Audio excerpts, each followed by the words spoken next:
അല്ലാഹുവിന്റെ നിയമങ്ങൾ പറഞ്ഞതുപോലെ തന്നെ കർമ്മശാസ്ത്ര ഗ്രന്ഥങ്ങൾ ത്വലാഖിന്റെ നിയമങ്ങളും ഖുൽഇന്റെ നിയമങ്ങളും ചർച്ച ചെയ്തിട്ടുണ്ട്. എന്തിനു വേണ്ടിയാണ്? അതാണ് പ്രായോഗികം എന്നുള്ളത് കൊണ്ടാണ്.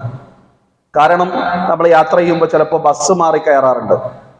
കയറി കഴിയുമ്പോഴാണ് നമുക്ക് മനസ്സിലാകുക ഈ യാത്ര നമ്മൾ ഉദ്ദേശിച്ച സ്ഥലത്തേക്കല്ല എന്ന തിരിച്ചറിവുണ്ടാകും. സ്വാഭാവികമായും അവിടെ തന്നെ ഇരിക്കുക എന്നുള്ളതല്ല അതിന്റെ പരിഹാരം. ആ ബസ്സിൽ നിന്ന് ഇറങ്ങി നമ്മുടെ ലക്ഷ്യത്തിലേക്ക് എത്താൻ കഴിയുന്ന രൂപത്തിൽ യാത്ര തിരിക്കുക എന്നുള്ളതാണ്. അത് നമ്മുടെ യുക്തിയാണ്. വിവാഹവും അങ്ങനെയാണ്. പരസ്പര സമ്മതത്തോടു കൂടി ചേരുകയാണ് രണ്ട് വ്യക്തികൾ. പക്ഷെ ചേരുമ്പോഴാണ് പലപ്പോഴും ചില പ്രശ്നങ്ങൾ അറിയുകയും രണ്ട് വ്യക്തികളും ഒന്നിച്ചു പോവാൻ കഴിയാത്ത അത്ര പ്രയാസങ്ങളും പ്രശ്നങ്ങളും അവർക്കിടയിൽ ഉണ്ട് എന്ന് തിരിച്ചറിയുകയും ചെയ്യുമ്പോൾ അവിടെ പരിഹാരമായുള്ളത് രണ്ടുപേരും പിരിയുക എന്നുള്ളത് മാത്രമാണ്. അത് ത്വലാഖിന്റെ നിയമമായി ഇസ്ലാം പറഞ്ഞിട്ടുണ്ട്. പുരുഷന് സ്ത്രീയെ തന്റെ ജീവിതത്തിൽ നിന്ന് തക്കതായ കാരണം കൊണ്ട് ഒഴിവാക്കാവുന്നതാണ്. ആ കാരണം തക്കതായ കാരണം അല്ലെങ്കിൽ റബ്ബിന്റെ മുമ്പിൽ അയാൾ മറുപടി പറയേണ്ടി വരും.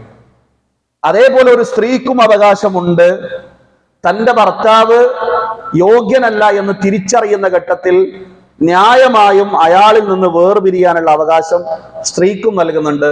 അതിന് സാങ്കേതികമായി കർമ്മശാസ്ത്രത്തിന്റെ ഭാഷയിൽ ഖുൽഅ് എന്ന് പറയും. റസൂലുള്ളാഹി സ്വല്ലല്ലാഹു അലൈഹി വസല്ലം അടുക്കലേക്ക് ഖുൽഅ് തേടിക്കൊണ്ട്, അഥവാ ത്വലാഖ് തന്റെ ഭർത്താവിൽ നിന്ന് വാങ്ങിത്തരണം എന്ന് ആവശ്യപ്പെട്ടുകൊണ്ട് ഒരുപാട് സ്ത്രീകൾ വന്നതായി കാണാം. ന്യായമായ കാരണങ്ങൾ കൊണ്ട് വന്ന സ്ത്രീകൾക്ക് പ്രവാചകൻ സല്ലല്ലാഹു അലൈഹി വസല്ലം അവരുടെ വിവാഹം റദ്ദ് ചെയ്തിട്ടുണ്ട്.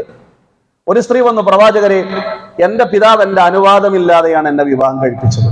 റസൂലുള്ളാഹി സ്വല്ലല്ലാഹു അലൈഹി വസല്ലം ആ വിവാഹം റദ്ദ് ചെയ്തു.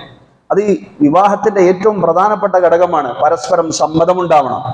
പരസ്പരം സമ്മതമില്ലാത്ത, ഇഷ്ടമില്ലാത്ത പേർ ഒന്നിക്കുമ്പോൾ കുടുംബ സമ്മർദ്ദങ്ങൾ കൊണ്ട്, സാമൂഹിക സമ്മർദ്ദങ്ങൾ കൊണ്ടൊക്കെ അവർ ഒരുമിക്കുമ്പോൾ രൂക്ഷമായ പ്രശ്നങ്ങൾ അവർ ഉടലെടുക്കുമെന്നുള്ളത് സ്വാഭാവികമാണ്.